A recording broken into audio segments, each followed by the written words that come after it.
और माजी नागपुर लोकसभा महानगर और पालिका के राज्यसभा चुनाव के सांसद लिए आयरन लेडी अंतिम पड़ाव आदरणीय है, बहन जहाँ पर मायावती अब जी के अपने प्रखर तीव्र नेतृत्व गति से हर नागपुर कोई महानगर प्रचार करने पालिका लगा में है। सर्वसामान्य जनता का आवाज बुलंद यहाँ करने पर के लिए वीरेंद्र और जुनेजा सर्वसामान्य भारतीय जनता जनता की पार्टी से है। उनके समस्याओं को कार्य जो है सुलझाने के वो लिए इसके पहले भी बहुजन नागपुर समाज शहर के पार्टी लोगों ने देखे हुए एक किया कार्य के था। अनुसार आपकी विकास वाली कार्य क्या है वो पता है, किस तरीके से आप हिंदुत्ववादी संगठनों को या किसी भी उन सभी को आप के माध्यम से जो है हर बार सामने आकर आप उनकी मदद करते हैं, लेकिन प्रभाग वेद के हिसाब से आप क्या कर रहे हैं? हमने पिछले 9 सालों में जमीन पर उतर के लोगों की सेवा करने का काम किया है। 5 साल एज नगर सेवक और 4 साल पद समाप्त होने के बाद भी एज कार्यकर्ता हमने काम किया है। जो 9 सालों के अंदर में हमने डेवलपमेंट का काम किया, वो काम के आधार पर हम जनता के बीच में गए हैं और मुझे विश्वास है जनता जिस तरीके से रिस्पॉन्स दे रही है, आशीर्वाद दे रही है, ये हमारे अच्छे किए हुए कामों की पावती है और भारी बहुमतों के साथ यहाँ पर चारों कमल के बीच खेलेंगे, ऐसा विश्वास। बिल्कुल, प्रभाग एक को लेकर आपका कुछ विशेष मोटिव है? हमने तो लगभग सारे रोड आज हम नारा गाँव में खड़े सब प्रोडक्ट बना दिए। पूरे हाउसिंग बोर्ड हो, रूको हो, हाउसिया नगर हो, गिरिजानगर हो, कस्तूरबा नगर हो, महावीर नगर हो, ऐसे कई बस्तियों के अंदर में सीमेंट रोड बनाने का काम किया, डामरीकरण करने का काम किया। अनधिकृत लेआउट के अंदर में निश्चित तौर पर कुछ काम बाकी है, हमने कुछ काम मंजूर किए।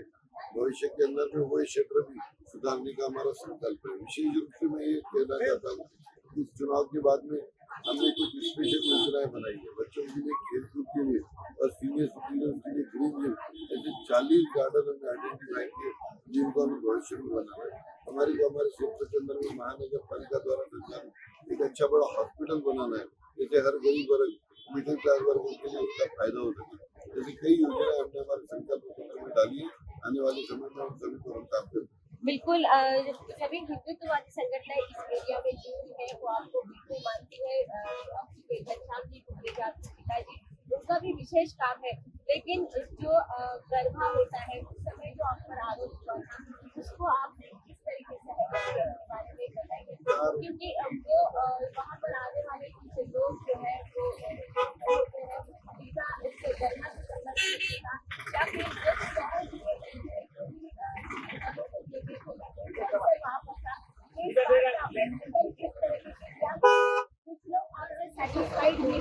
क्या मुझे नहीं लगता कि हमने किसी ऐसे विशिष्ट समाज को वहाँ पे मैंने आने के लिए ये किया। उल्टा हमारे जितने भी बाउंसर रहते हैं उन सबके आधार कार्ड लेकर आइडेंटिटी कार्ड समझ के वो अगर हिंदू समाज का है तो ही उसको अलाउ करते, नहीं तो अलाउ नहीं करते। हमारे यहाँ बजरंग दल की विशेष टीम वहाँ लगी रहती है जो हर आने वाले को एक अच्छा बढ़िया भगवा वाला तिलक लगा के सबको एंट्री देती है। और मुझे नहीं लगता वहाँ कोई मुस्लिम कभी आया है और ऐसा कोई बात हुआ आपके साथ गलत जानकारी है। बिल्कुल, आगे इस इलेक्शन को लेकर क्या आह्वान करना चाहिए, विशेष आह्वान? 9 सालों के अंदर में हमने जो जमीन पर उतर के काम किया है उसके आधार पर हम मतदान होने के लिए आए और मुझे लगता है जो हमने काम किया लोगों के बीच में जाके किया, जनता उससे सेटिस्फाइड है। मैं इतना ही निवेदन करूंगा, अगर कुछ काम रह भी गए होंगे तो हम आपसे यही निवेदन करना चाहेंगे कि आप एक बार पुनः एक बार हमको मतदान देकर जीता कर लाइए। हमारे आगे आने वाले समय में अच्छे बड़े संकल्प है और उसको पूरा करेंगे। बिल्कुल, भारतीय जनता पार्टी का जो संकल्प पत्र है वो विकास का संकल्प पत्र है और विकास को लेकर ही अग्रसर होता हुआ ये जो रैली है, ये जो प्रभाग है वो आगे बढ़ते हुए नजर भी आ रहा है। स्नेहा जोशी, दर्शन के लिए नागपुर महाराष्ट्र में।